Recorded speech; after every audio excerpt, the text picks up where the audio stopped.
evening. I'm Alison Campbell. I'm CARE's Group Director of Embryology.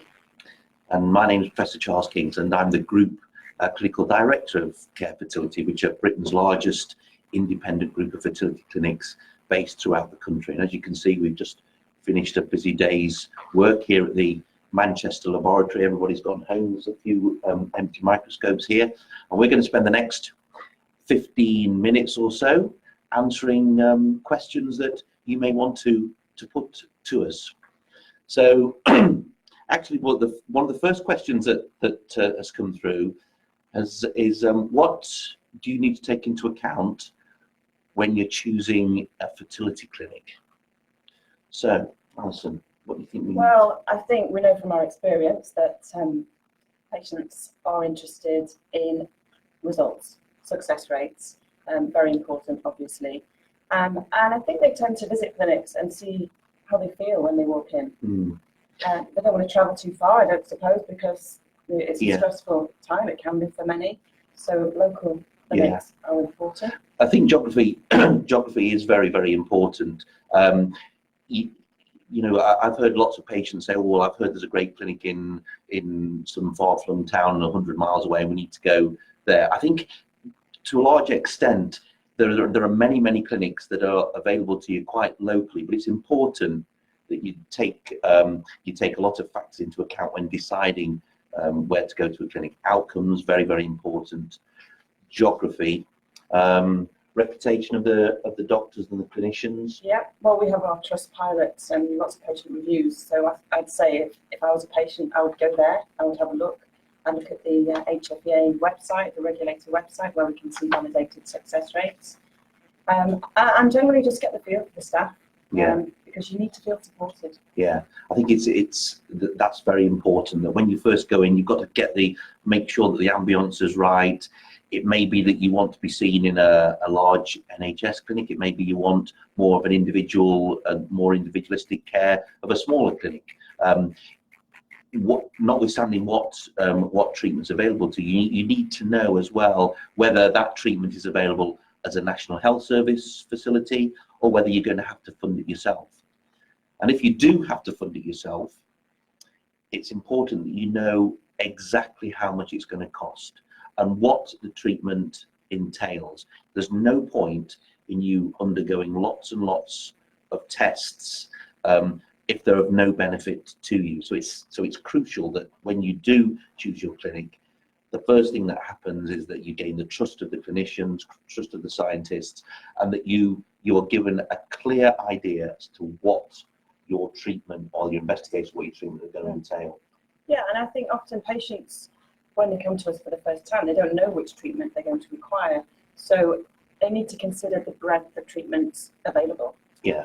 So we're experienced in a very broad range of treatments, from genetics to embryo selection, intrauterine insemination, IVF, ICSI. So many treatments are available in our toolbox. Yeah. And I think that's something that patients need to consider as well. Right. And also the importance of the evidence-based. A lot of patients will come to you, and I'm always surprised when they don't ask a very important question. That is, what evidence have you got that the treatment that you are advising for me is going to do me any good?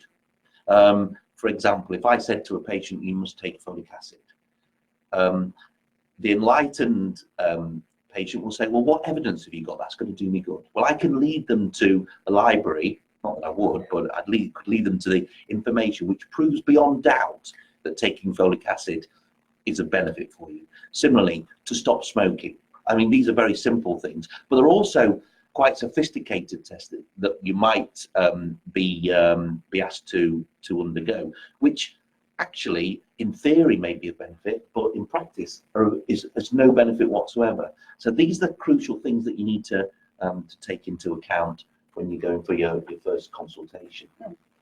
So we've got a question about egg donation and success rates. So we have to speak quite broadly and talking averages, because every patient is different, obviously. But on average, we expect success rates of around 50% with egg donation.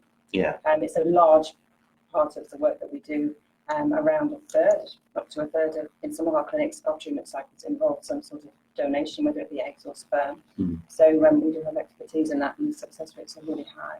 I think, you know, to a large extent, when it comes to egg donation, where the female may have exhausted her egg supply, it may be that she may have passed the natural age limit for fertility, or that she was just born with a low egg supply, or she's undergone some nasty medical treatment that has deprived her of eggs, in which case the only way she's going to achieve a pregnancy is to get a donated egg. And to a large extent, really, it's not where you go for the treatment, it's who you are. And again, we go back to the accessibility. How long are the waiting lists? Are there a large amount of donors to choose from?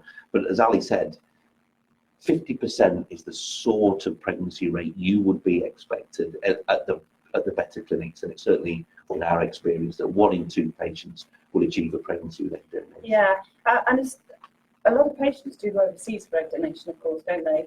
And we hear reports of much higher pregnancy rates than this, but it's not so well regulated, and certainly the number of embryos transferred can be higher than we would safely prefer to transfer. You've got to do your homework.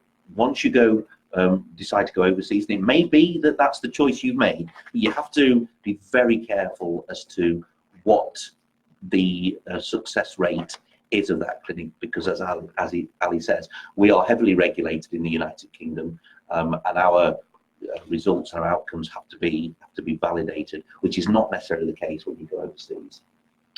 And so we've got a question about embryo selection, one of my favourite topics. So it sounds a bit sciencey for me. Yes. Well, back in the day when I started embryology, it was very simplistic, the way we choose the embryo, because often patients will generate 5 or 6 embryos, let's say, on average. So how do we choose the one to transfer back? Nowadays, we have much more sophisticated methods. Of course, we can use genetic screening for some patients, which screen the test for aneuploidy, the chromosome number. We also use time-lapse. We have developed our own algorithms for embryo selection, so much more objective than ever before. So we look at the time that the embryos reach different cell stages, and this has substantially increased success rates in our hands. So it's a very important subject. Yeah, I've noticed from a clinical perspective, the advent of time-lapse technology, although it's not reached an evidence base for unequivocally improving outcomes, it certainly seems to me to be obvious that it's certainly of no harm, and it's going to be in the long term of great benefit, because it gives patients the ability to see their embryos and also deduce themselves how their embryos have grown, because for the first time, embryoscope and time-lapse technology has given us the ability to watch not only how embryos grow, but how they divide and how quickly they divide. And if you measure those and then put them into big algorithms, that can go a long way to predict which embryos are going to turn into healthy babies and which embryos are not. Yeah, in a completely non-invasive way. So they're protected in this safe environment, the incubator with the camera system inside. So we don't need to remove them to do our assessments, which traditionally we would need to do. Exactly. Got another question here. What are the chances of success with ICSI at the age of 40? Well, I think that's a very, it's actually, I know it's a simple question, but it has a lot of variables to it. So for example, if the female is 40, that means that the difference between males and females being that we're sperm factories, so we continuously make sperm all the time. Women are more like egg warehouses. They have all their eggs in their ovaries on the day they're born. So a woman who reaches the age of 40 has 40-year-old eggs, and out of just biology, those eggs are not as viable generally as they were when she was 35 or 30. That doesn't mean to say that she's not got a chance of getting pregnant, having a healthy baby, but her chances are less. ICSI is where it stands for intracytoplasmic sperm injection, which is a very elongated and technical term for meaning we inject a single sperm into each egg. And as far as I'm aware, Ali, the outcomes are no real different compared with if IVF is performed. Yeah. So patient characteristics, how heavy are you, how long have you been trying, what is your ovarian reserve, what is your weight, do you smoke, all these factors will have an effect on the outcome. So it's difficult to put a real factual outcome percentage. What would you say? I'm thinking around 20%. Yeah, 20. That would increase if your body mass index was below 30. You were a non-smoker. If you've been pregnant before, had a good ovarian reserve, that might positively affect. Yeah. But if you're overweight, you may smoke, you've never been pregnant before, these can have a negative effect, and that the outcome can be less than 20. But the average, I would say, is probably 1 in 5 40-year-olds would get a pregnancy. So we've got another question. Oh, BMI. Yes, sorry, my assistant here is saying what BMI. That stands for body mass index. So it's your weight in kilograms over your height in meters squared. So it's simple arithmetic, and it's a very useful test that you can do. So if your weight is 80 kilograms, you divide it by your height in meters squared, and then you get your body mass index, which ideally should be between 20 and 25. In some people, it might be a little bit over 25, myself included, but with Ali, obviously, she's well in the normal range. And do we have an upper limit for the BMI? The upper limit in the National Health Service, there is no doubt that your chance of success are going to be higher if your body mass is within the normal range. The upper limit of body mass index for treatment within the National Health Service, I believe, is generally around about 30. Privately, it might go higher than that, and we have a limit at Care Fertility of 35. Over that, we have to think critically about the chance of a successful outcome. And we have to look at the benefits of having IVF against the benefits of losing weight. And I know it's the old thorny question. The difficulty, some patients find it very difficult to lose weight, but really, if you can, to get your weight down improves your chance of getting pregnant immeasurably. And what I say to patients who are having difficulty losing weight, to get the body mass index to the normal range, is just to grow a few inches. So that's more difficult. So my partner and I have been trying to have a baby for 2 years now without success. This is a question. I'm 30-ish, he's similar age. So what do you recommend that we do? Well, if you've been trying at the age of 30, if you've been trying for 2 years unsuccessfully, having regular unprotected sexual intercourse regularly throughout your cycle, particularly concentrating around the middle of your cycle, that is the time when most couples who are going to get pregnant will have already achieved a pregnancy. And I would say at that stage, when you're 30, that may be worthwhile either paying a visit to a general practitioner and asking them to intervene, or you can always phone your local designated fertility unit who have a specific expertise in your particular problem. So, for example, with Care Fertility, we have a new patient inquiries phone line which you can access readily, and hopefully we will be able to answer your questions very, very quickly. We have information on the website. The important thing when you recognize that you may have a fertility problem is to get rapid access to a local clinic that you feel is going to give you the best possible chance of success. We're actually well placed for that because we have clinics throughout the country. But just to get, and it's important to get validated information. There's a lot of information that you can glean on the internet. You can get it from social media, and I have to say, in my experience, it can be of variable quality. So you need to get the information from the experts as quickly as possible. So next question. We've been trying 10 years. BMI 30 and husband's 40. Don't smoke, eat healthily. They've had a miscarriage 4 years ago. Sorry to hear that. Can we do ICSI or what else? What are the options for this couple? Well, at that particular stage, if you've been trying that long, I think the time has now come when you get expert advice. But at this particular stage, although I don't know the nuances of your particular problem, this couple who have just written in, but at this stage, I would be thinking about expert advice. And after, if you're 30 and your husband is 40, then I will be thinking along the lines of IVF as a treatment.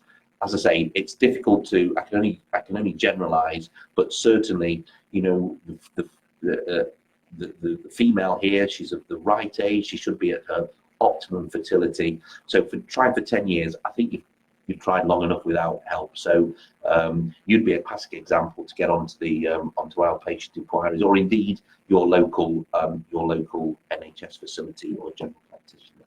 And then that couple would be offering appointments with the nearest fertility clinic, let's say, and go through with a doctor like yourself, 45 minutes, one-to-one, go through the history, and hopefully going away with a plan so they can make some decisions as to what to do next. Exactly. So, how much it's going to cost, and what are the chances of a successful outcome. And of course, we're here to give you the best chance.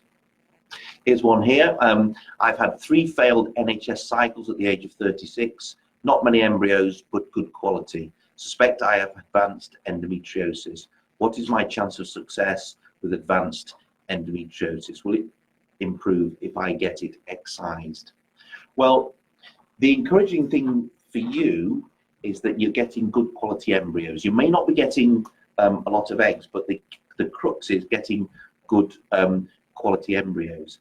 I can tell you now that the treatment of endometriosis doesn't necessarily improve your chance of getting pregnant, not unless there's a real mechanical factor. It's affected your ovaries or your fallopian tube. But generally speaking, the treatment of mild or moderate endometriosis doesn't necessarily improve your outcome. So I'd be very cautious before you embark on treatment for endometriosis.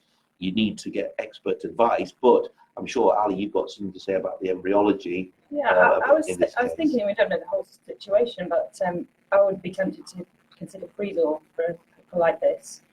Freeze-all is gathering momentum, and we do it routinely for patients with genetic testing, or when we see a risk of ovarian hyperstimulation syndrome. And what it basically means is we'll freeze all the embryos rather than choose the best one there and then and transfer fresh. And this gives us time, or the patient time also, to settle down in terms of the hormones in the body. It gives us a chance to monitor and optimize a frozen thawed transfer, not so much time later, maybe 6 weeks later, and just really try and optimize really and improve chances that way. That might be something. Do you think this couple would be candidates for genetic testing on their embryos? Yeah, certainly, and that would be something we'd discuss in consultation with them. And it could be, although they look beautiful, high quality, that some of them might not have the right chromosomal number, particularly we see this with advancing maternal age. So yes, we could do PGTA, this is called, and that's highly effective for embryo selection. Yeah. So I think there are plenty of options for you to consider. What do we do next? But like anything, you've got to plan this carefully, because at the end of the day, you're writing the chapter in your book, and you have to have a beginning, a middle, and an end, and it's your book. So I would say to you, look, what do you want your world to look like in 2 years' time, in August 2021? And what lengths are you going to go to achieve that? Not only lengths in terms of treatment, but how much investment are you going to make emotionally, but also important financially, because you need to know exactly how much you want to invest to achieve the best outcome for you. So at the end of the day, you can say, well, we've done our best, because it's, as I say, it's your story. Shall I read this one? Go on then. Ali, I'm 42 and had 3 failed frozen embryo transfers. I was successful but ended in miscarriage at 5 weeks. That's very sad. Sorry to hear that. Is there any point in trying a new IVF cycle with fresh eggs at my age, or shall I call it a day? It's difficult. It's a personal thing, isn't it? They're the options to call it a day, try again, or maybe consider egg donation or adoption. These are the general choices that patients in those situations have. Yeah. And we'll talk you through all of those options and hopefully advise accordingly. Yeah, I think Ali's right. This is a classic example of what I said before. You've got to decide what you want out of your treatment. Would you be prepared to have another attempt at IVF? And I don't know the story. We need to know the facts behind it. Would you be prepared to adopt? And you may not. Would you foster? Would you be prepared to consider egg donation? There's no right answers. There's no wrong answers. There's just your answer. So, for example, if you were to say, look, I want a baby at all costs, and I'm willing to consider egg donation because my eggs have been proved to be of insufficient quality, then your chances change. You become, your chances may go up to 50%. You grow the baby, have the baby, deliver the baby. It's your baby. Your name goes on the birth certificate, but it doesn't have your genes. Now, some people may accept that, others won't.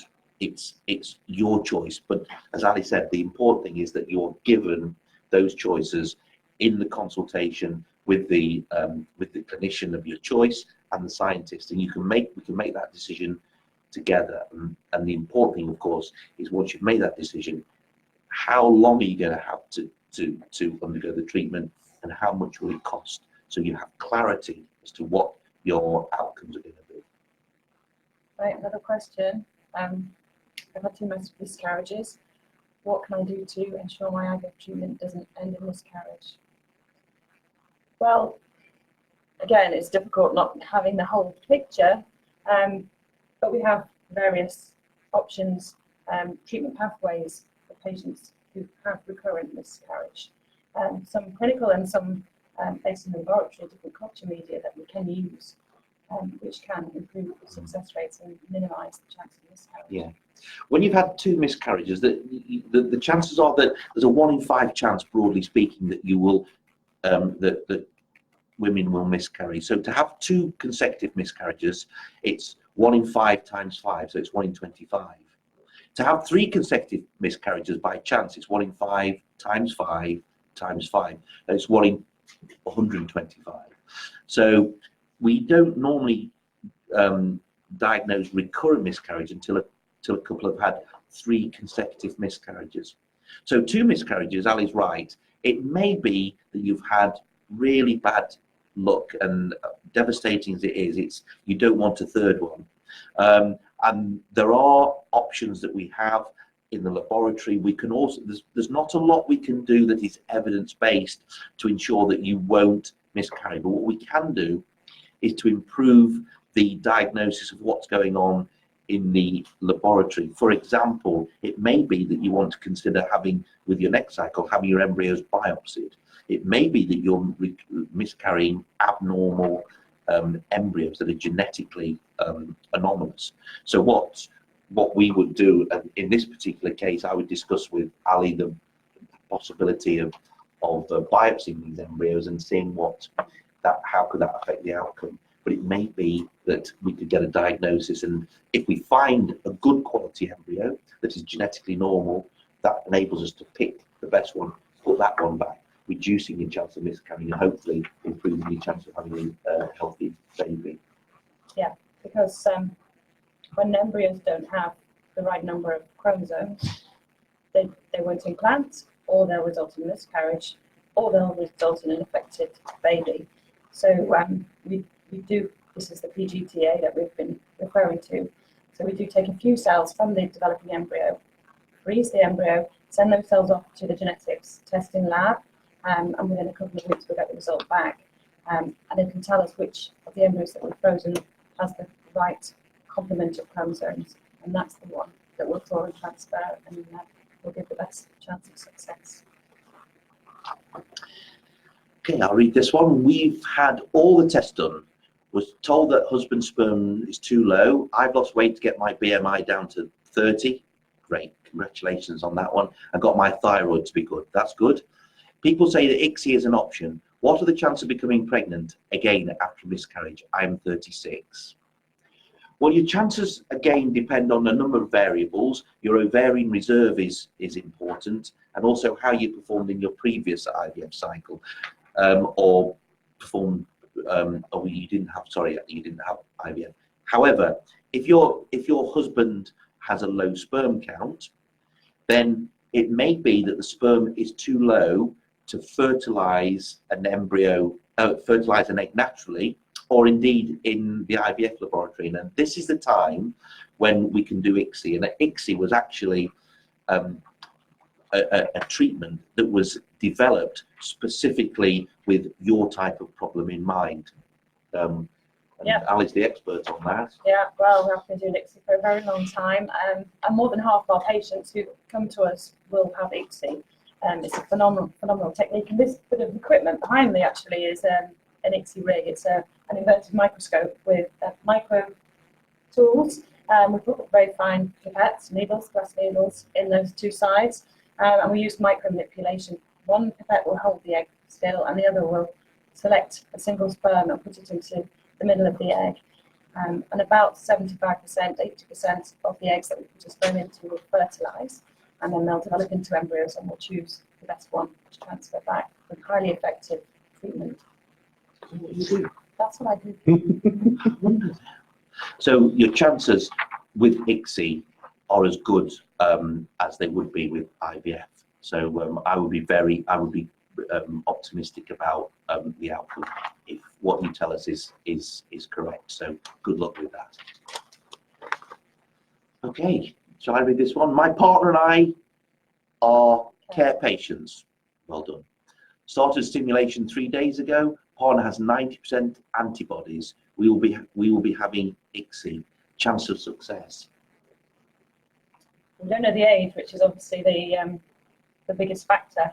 We're not really concerned too much about anti-sperm antibodies. We can prepare the sperm and do ICSI so that we avoid any problems that the antibodies might cause, which generally cause problems with motility, because when sperm have these antibodies, they stick together, they agglutinate, and it makes it difficult for the sperm to swim freely.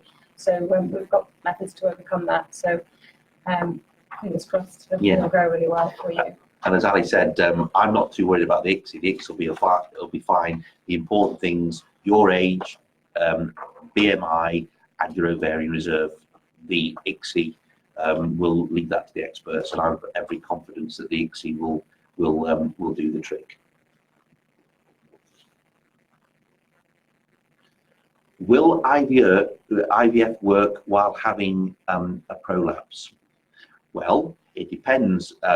A prolapse is where part of the pelvic anatomy has fallen down into the vagina. So technically, there is no reason why IVF itself will not be successful. You have to. It's unusual if you do have a prolapse that you haven't had a child before. So I suspect that the lady that's asked this question has probably been pregnant or has a child before. So again, the prolapse per se, depending on how extensive it is, won't necessarily reduce her chance of a pregnancy. By what's far more important is age and body mass index and ovarian reserve. The prolapse itself, it might be causing pain, it might be causing an obstruction, making it difficult for you to pass urine, or it might be just filling the vagina, in which case an operative procedure might help that. But generally speaking, prolapses will not affect fertility. So this patient had 4 rounds of IVF before being successful, has lower ovarian reserve and natural killer cells. Now I have had successful treatment with daughter's 1, very nice. And what are my chances of conceiving? Are my chances improved? Well, again, age is very important. But if I wanted to run the most successful IVF clinic in the world, going back to, it's not where you go, it's who you are. The excellence of the science does help, and we're very fortunate. I'm very fortunate as a clinician working here that we have some of the most outstanding scientists working with us. If you've been pregnant once, that's always a good sign for you to be pregnant again, provided that age doesn't intervene, weight doesn't intervene, or your ovaries fail before that. So you did say you had a low ovarian reserve. That may have changed. So that needs to be assessed now that your daughter is 1. But I wouldn't say necessarily having 1 child will adversely affect your outcome. In fact, it will. It's a positive factor. So if you were 30, for example, and you had a good ovarian reserve, having 1 baby, the chance of getting pregnant and having a second baby with IVF is probably well over 50%, because having a baby once is a good sign. And provided, as I said, age doesn't intervene or the other medical problems don't intervene, that's a good sign. So good luck with your future treatment. So I think we probably have to draw it to a close. We've run over a little bit. But thanks to everybody for joining us, and all the engagements that we've had. I think we've had a lot of input and a lot of questions. I'm sorry if we didn't manage to cover your question, but hopefully we'll be planning some more of these sessions if the feedback's positive enough. Yeah, we look forward to some feedback, and if the feedback's positive, we'll do it again. Yeah, and you can contact us on our website. It's fertility.com. And thanks for being there. Thank you.